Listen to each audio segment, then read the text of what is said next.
ఈనాటి ఈ కార్యక్రమంలో నాతో పాటు వేదిక ఉన్నటువంటి ముఖ్య అతిథులు జిల్లా సంగీతం శ్రీనివాస్ గారు,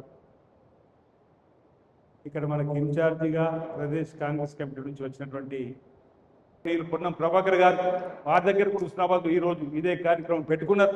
సచిన్ సావంత్ గారికి ఫోన్ చేసి మీరు మా హుస్నాబాద్కు రావాలంటే మరి భయ్య హుస్నాబాద్కి వెళ్ళిండ్రు, హుస్నాబాద్లో పాల్గొని మన లంచ్ వరకు ఈ కార్యక్రమం పూర్తయ్యే లోపల ఏఐసీ సెక్రటరీ సచిన్ సావంత్ గారు కూడా దీనికి రావడం జరుగుతుంది.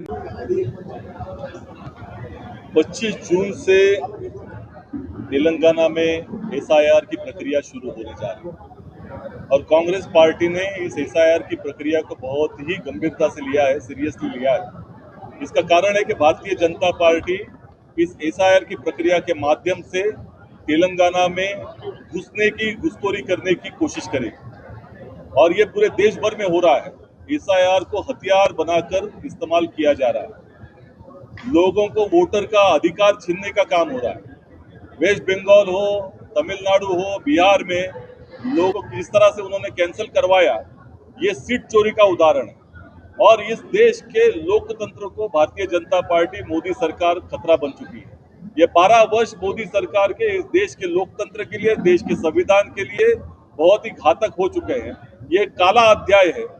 ये भारतीय जनता पार्टी और मोदी सरकार निश्चित तौर पर रावण राज चला रहे हैं और इसके खिलाफ कांग्रेस पार्टी का हर एक कार्यकर्ता डटकर खड़ा रहेगा। हमारा BLA 2 हर एक बूथ पर लड़ेगा।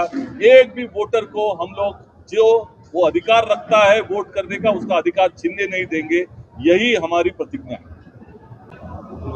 ఆల్ ఇండియా కాంగ్రెస్ కమిటీ ఆదేశాల మేరకు ప్రదేశ్ కాంగ్రెస్ కమిటీ ఇచ్చిన సూచనల మేరకు ఈరోజు రాజన్న సిరిసిల్ల జిల్లాలోని వేములవాడ, సిరిసిల్ల నియోజకవర్గాల్లో ఈ ఓటర్ల సవరణ పైన సరైనటువంటి కార్యక్రమం పైన కాంగ్రెస్ పార్టీ నియమించినటువంటి BLAలకు ట్రైనింగ్ క్యాంపు నిర్వహించడం జరిగింది.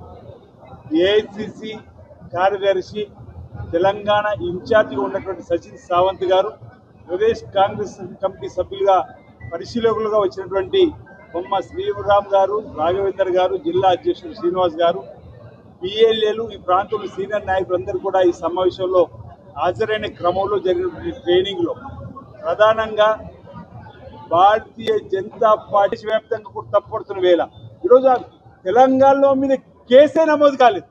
ఎవరో వేసిన ప్రైవేట్ కేసులో మీ అభిప్రాయం చెప్పండి నోటీస్ ఇస్తే ఆ నోటీసు సమాధానం ఇచ్చేటువంటి ప్రక్రియలో ఏ విధంగా నిజాలు దాచిపెట్టినట్టు అవుతుందో మాకు అర్థమవుతుంది. అసలు ఆమె మీద కేసే లేనప్పుడు అక్కడ ఏ విధంగా ఆమె నామినేషన్ తిరస్కరించారో చెప్పాల్సిన అవసరం ఉంది.